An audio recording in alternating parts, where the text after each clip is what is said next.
Spirit movie shooting మధ్యలో నడుస్తుంది. ప్రభాస్ గారు దీపిక పడుకునే వీళ్ళిద్దరూ కాంబినేషన్లో నడుస్తుంది.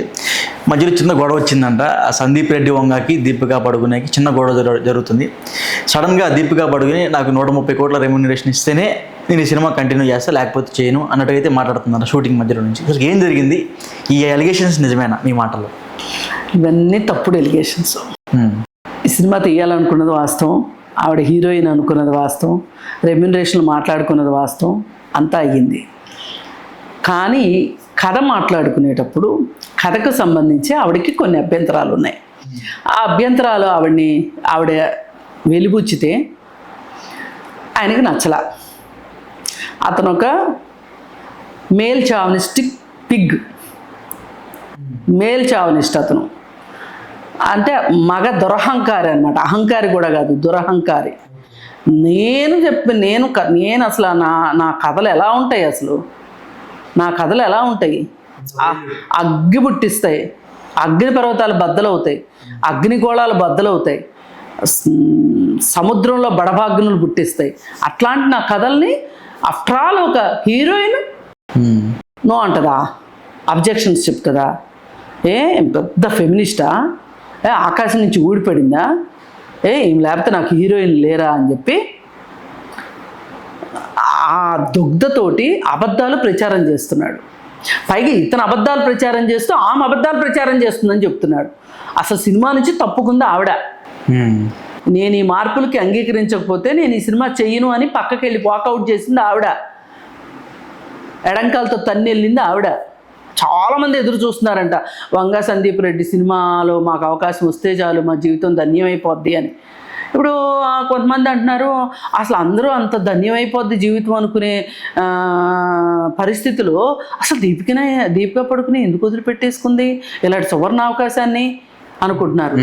వాడొక డైరెక్టరు, 2 సినిమాలు హిట్ అవగానే పెద్ద దాదాసాహెబ్ ఫాల్కే లెవెల్లో ఫీల్ అయిపోతున్నాడు వాడు వీడని ఎందుకు అనాల్సి వస్తుందంటే, అసలు ఆడవాళ్ళని ఏ విధంగా చూపిస్తున్నాడు సినిమాల్లో, ఎట్లా చూపిస్తున్నాడు, వాళ్ళకి ఏమైనా విలువ ఇస్తున్నాడా, వాళ్ళంటే గౌరవం ఏమైనా ఉందా? స్త్రీ అంటే అక్కడ స్త్రీ పాత్రని చాలా దారుణంగా చిత్రీకరిస్తున్నాడు వంగ సందీప్ రెడ్డి.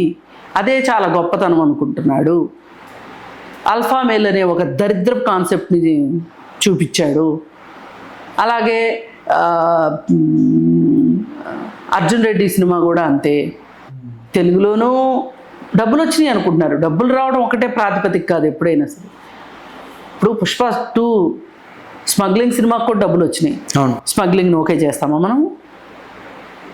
యానిమల్ సినిమాకు కూడా చాలా డబ్బులు వచ్చినాయి. యానిమల్ కథతో మనం ఒప్పుకుంటామా? ఒప్పుకోం కదా. అందుకని ఏంటి అంటే, ఆమె బయటికి వెళ్ళిపోవటాన్ని తట్టుకోలేక అతను నన్ను ఒక స్త్రీ కాదంటదా, పొగరబోతాను అనమాట. అంటే నేను కాదన్నాను, ఆవిడెవరు నన్ను కాదంటానికి అని ఆవిడ మీద. ఇప్పుడు దీపిక పడుకునే వీడికి 2 సినిమాలు, 3వ సినిమానే ఇది.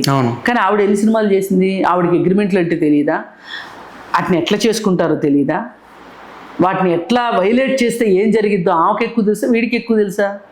ఆమెకే ఎక్కువ తెలుస్తుంది. మరి అయ్యి అబండాలు వేయడం ఏంటి? సినిమా మధ్యలో ఎవరన్నా అడుగుతారా? అట్లా అడిగితే ఒప్పుకుంటారా? ఒప్పుకోరు.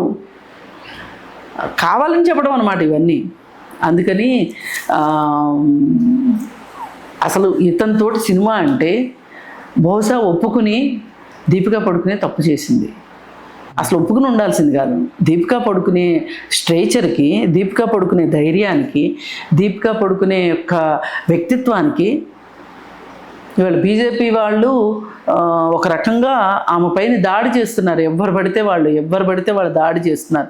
ఎందుకు చేస్తున్నారు అంటే, ఆవిడ ఢిల్లీ యూనివర్సిటీలో స్టూడెంట్స్ స్ట్రైక్ చేస్తుంటే వాళ్ళకి సంఘీభావంగా వెళ్ళి నిలబడింది. ఆవిడ సినిమాల్ని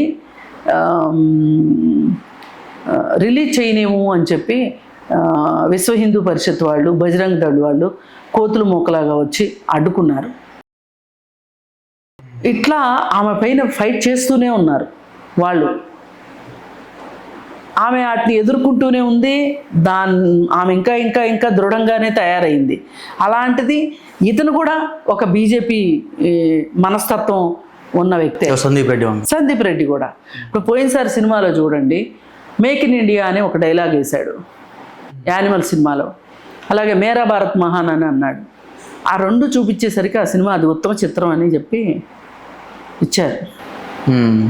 ఆ సినిమాలో చూపించింది ఏంటి చెప్పండి మీరు? వైలెన్స్. పైగా చట్టం ఎక్కడా లేదు అక్కడ. ఇవాళ 21వ శతాబ్దంలో మనం ఉన్నాం. ప్రతిదానికి చట్టం, న్యాయం, ధర్మం. న్యాయం ధర్మం కూడా పక్కకి వెళ్ళిపోయినాయి. ఇప్పుడు ఫస్ట్ చట్టమే వస్తుంది మనకి, చట్టం తర్వాత న్యాయం ధర్మం వస్తున్నాయి. మరి చట్టం ఏది అసలు ఆ సినిమాలో? ఇప్పుడు ఒక చిన్న పిల్లోడు స్కూల్ గోయింగ్ బాయ్ వాళ్ళ అక్కని ఎవరో ఏదో అన్నారని చెప్పి గన్ తీసుకొని వెళ్ళి కాల్ చేశాడు. కాల్ చేస్తే అక్కడ పోలీసు రాలేదు, చట్టం రాలేదు, ఏమీ రాలేదు. వాళ్ళ నాన్న అడిగితే వీడియో తెంగర సమాధానం చెప్పాడు. ఇదే పని బీహార్లోనూ ఉత్తరప్రదేశ్లోనూ ఎక్కడో స్కూల్ పిల్లోడు చేశాడు. వాళ్ళ నాన్న పోలీస్ ఆఫీసర్ అయితే వాళ్ళ నాన్న గన్ను తీసుకొని వెళ్ళి కాల్చాడు స్కూల్లో. వాడు ఏమనుకుని ఉంటాడు ఈ సినిమా ఓటీటీలో చూసి? ఓహో, గన్ను ఉంటే వెళ్ళి కాల్స్ వచ్చనమాట.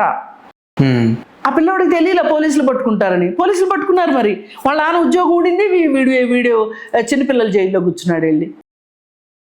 నువ్వు ఎంత మిస్లీడ్ చేస్తున్నట్టు. ఇప్పుడు నువ్వు ఎంత క్రైమ్ అయినా చూపించు, క్రైమ్ తర్వాత ఏంటి అనేది రాంగోపాలవరం చూపిస్తాడు. వీడు క్రైమ్ ఒక్కడు చూపించి ఊరుకుంటాడు. తప్పు కదా?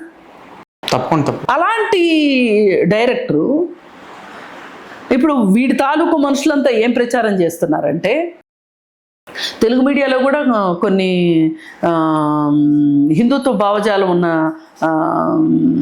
కొన్ని యూట్యూబ్ ఛానల్స్ ఉన్నాయి.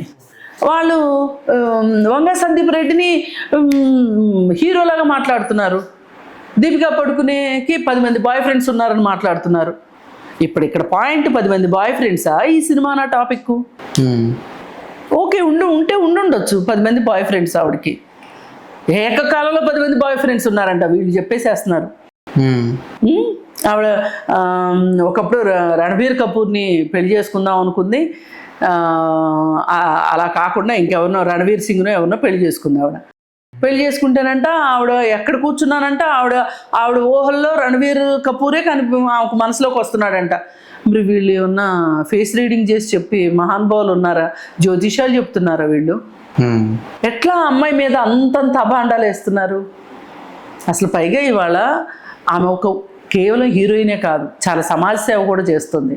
అది ఎందుకు గుర్తించుకోరు? ఆమె సమాజ సేవ చేస్తుంది, మానసిక అనారోగ్యం గురించి ప్రచారం చేస్తుంది. ఆమె ఒక బ్రాండ్ అంబాసిడర్గా పనిచేస్తుంది. ఎవరైనా ఓపెన్గా అంత పెద్దవాళ్ళు వచ్చి నాకు మానసికంగా బాగోలేదు, నేను డిప్రెషన్లో ఉన్నాను, నేను స్ట్రెస్లో ఉన్నాను అని గురయ్యాను, దానికోసం మందులు వాడాను అని చెప్తారా ఎవరన్నా? అది చెప్పుకోవాలంటే చాలా స్టిగ్మా ఉంటుంది సొసైటీలో. కానీ ఆమె చెప్పుకుంటమే కాకుండా దానికోసం ఒక లివ్ ఆఫ్ లైఫ్ అనే సొసైటీని పెట్టి, ఎవరైనా సరే మానసికంగా మీకు బాగలేకపోతే మీలో మీరు కుమిలిపోవద్దు, మా దగ్గరికి రండి, కౌన్సిలింగ్ తీసుకోండి, థెరపీస్ తీసుకోండి, ఇది కాదంటే మందులు వాడండి, మీరు మానసిక ఆరోగ్యంగా ఉండండి అని చెప్పి ఆవిడ ప్రచారం చేస్తుంది. మరి ఆవిడ చేసే సేవ గొప్పదా? ఆవిడ సమాజానికి ఇస్తున్న కంట్రిబ్యూషన్ గొప్పదా? వంగ సందీప్ రెడ్డి చేసేది బాగుందా? అందుకని ఆమె సినిమాలో మార్పులు అడిగిందని, కథలో మార్పులు అడిగిందని, దానికోసం అని చెప్పి నేను చెయ్యను అంటే ఆవిడ వెళ్ళిపోవడం ఏంటి, నేను పంపించేయాలి కానీ అనే ఒక మగాహంకారం వచ్చేసింది.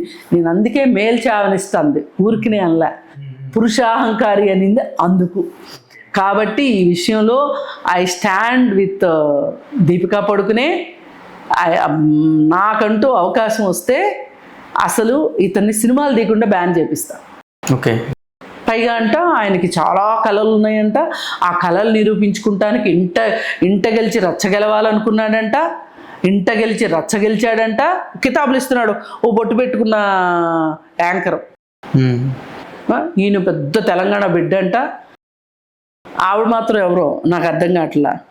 నేను నిన్నెక్కడో మాట్లాడానని నన్ను కూడా అంటున్నారు ఆంధ్ర ఈవిడ. ఇప్పుడు నేను సడన్గా ఆంధ్ర ఆవిడని ఎందుకు అయిపోయానో నాకు అర్థం కావట్లా. అంటే వంగ సందీప్ రెడ్డికి వ్యతిరేకంగా మాట్లాడితే నేను ఆంధ్ర అని గుర్తొస్తాయి, నా మూలాలు గుర్తొస్తాయి అన్నమాట. అసలు మనం అందరం సౌత్ ఇండియన్స్ అనేది గుర్తుపెట్టుకోవాలి.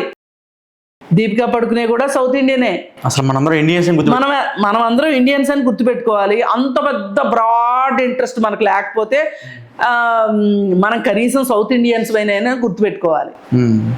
అందుకని అది అన్నీ మర్చిపోయి ఇలా అవాకులు చవాకులు పేలటం కాదు. నేను మళ్ళీ చెప్తున్నా, ఐ స్టాండ్ విత్ దీపికా పడుకునే.